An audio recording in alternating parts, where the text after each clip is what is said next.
There's a secret that can change life on Earth. And only 3 people know it. Those who shouldn't.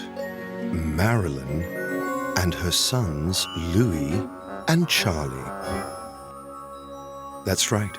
No one else knows that the strawberry bird's tears are magical, making every wish come true.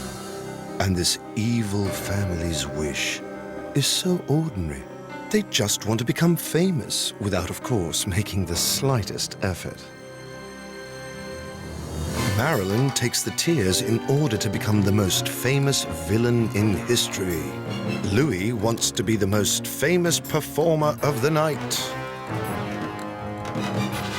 And Charlie, the most famous superhero of the universe.